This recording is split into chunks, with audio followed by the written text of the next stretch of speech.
YouTube video.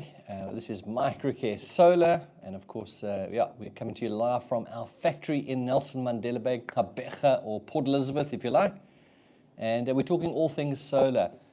We've had a bit of a break. We've been at a couple of conferences, traveling a bit. So, look forward to chatting to you a little bit today about business side of things. And I tell you what, things are really hotting up out in the market at the moment. Residential market, again, I think really quiet.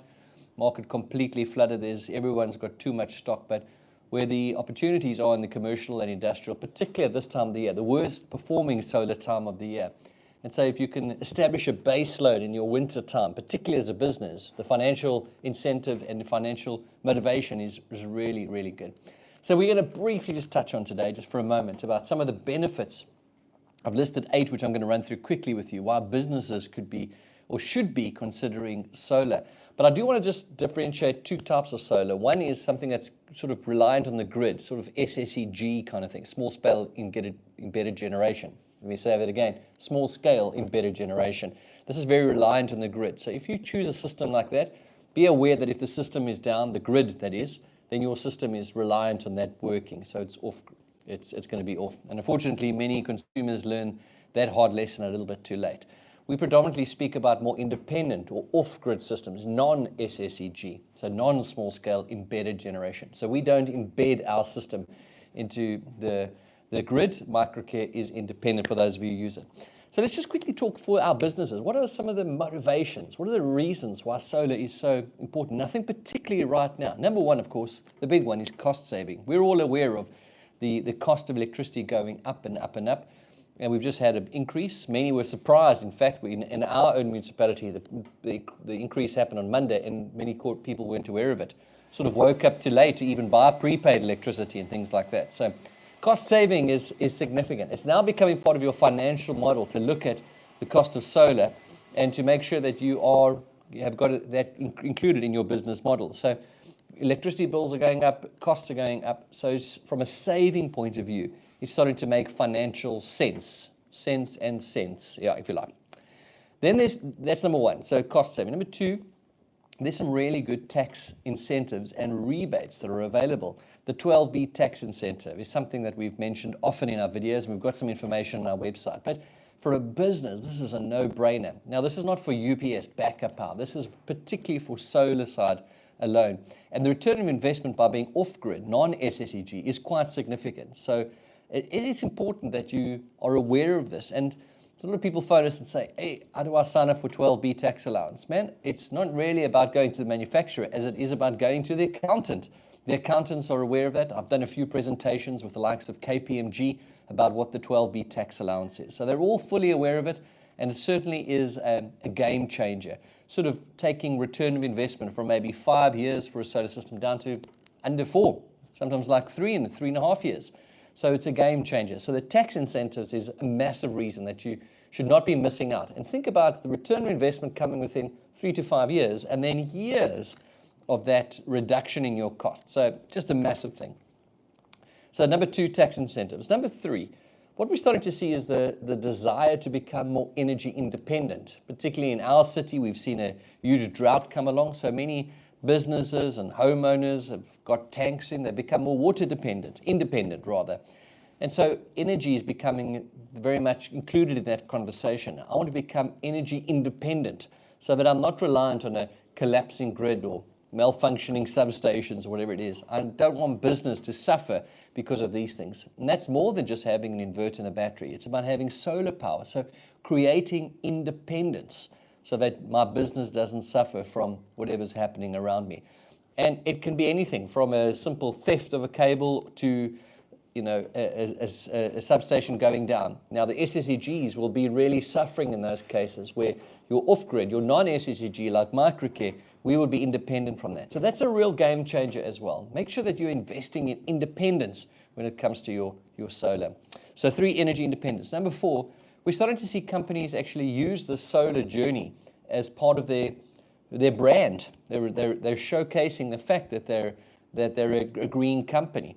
I know sometimes we can paint green and make it seem like it's all green and it's not really green. So it's about creating a brand awareness If you think about the hospitality industry, someone from overseas coming to South Africa, are they going to choose a hotel? It's not, maybe it's solar panels, and those that do have solar panels, you see that there's a larger move towards connecting with a brand that sort of is on the same side as them. So there's this social responsibility that companies really come across. And so if you've got a choice of two brands, people tend to go for the one that sort of meets with their values. So there's a brand reputation that's also there. From a financial point of view, there's a long-term investment. Solar systems with all of the amazing warranties. You know, Microcare has a lifetime warranty on the transformer and metalworks. That means I'm investing for a long term. Solar panels, 25 years, batteries, 10 years. I'm looking at my long-term plans for my business. Whoever I pass the business on to, they're going to inherit and take over a business that's got a long-term energy plan, not just about surviving a load shedding today or another increase tomorrow. It's about looking at a long-term plan about how do we create more and more independence, but financially, how are we preparing the company to be able to sustain whatever may come, whether it's load shedding, whether it's price increases, how are we best preparing the company? So looking at it as a long-term investment. And we see that the financial models look really good for businesses in that regard. Of course, there's increasing energy costs. We've just had our cost increase now. We know there's a big hole that needs to be filled with a lot of debt. Where's that money going to come from? It's going to come from the consumers. So you're going to protect yourself against rising energy costs as well. You're going to mitigate that cost by investing today into a system that's non-SSEG, that's independent, and making sure that you, as a business, can survive through some of the challenging days that may come ahead. Number 7, what we're hearing from the property tycoons and the specialists is that property that has solar on it is far more attractive. In fact, even in the residential market, we hear that people often will look at a house and say, oh, but have I got some energy independence? I do. Do I have water tanks? Yes, I do. These are becoming more, adding to the value of the property. And the same in the commercial space. A shopping center that I know of. In fact, in our city, we've got some shopping centers that have generators. So you want to go there when you know that during the load shedding times, others didn't. So you're walking through dark passages. You know, those are small little things that have a little impact on how consumers approach it. So it can add value to your property and to the experience as a shop, as a business, and so on. And then finally, perhaps the one thing that's sort of it's a bit unfamiliar with in South Africa, but becoming more and more part of our conversation is that there's going to be a regulation requirement that's going to come with the new green building laws that are coming into South Africa. You know, we're far off maybe from talking about carbon taxations and things like that. But all of this kind of journey towards independence is sort of putting you on the right track for when that does come. I think there's a lot of things that are going to change in the years to come. Time of use tariff, carbon taxation, you know, green building standards and how it's going to affect buildings.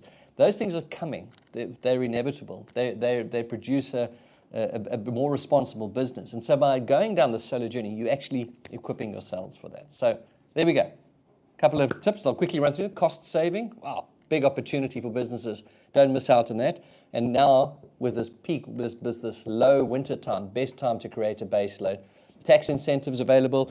Energy independence. Remember not to go SSEG. That sort of creates more dependence on the system, where off-grid creates that independence. Brand reputation. Companies are using it as part of choose my brand over another brand because of our sustainability goals and journey. A long-term investment, have a bigger picture in mind.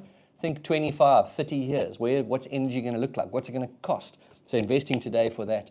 Property values are going up by choosing sustainable non-SSEG solutions. And of course, finally, who knows what may come when it comes to taxations and building requirements. You're positioning yourself to make sure that you can take on those things. All right, I hope that was helpful. It's really about understanding where we are right now in our country, understanding what are the opportunities, and how this opportunity in terms of selecting solar, selecting local solar, selecting the solar that creates this independence is really the solution today. All right, thanks for watching. Appreciate your support. As always, you can ask questions. We'll continue to share as we journey as well here at Microcare. As always, like, share, and subscribe, and we'll chat to you next week.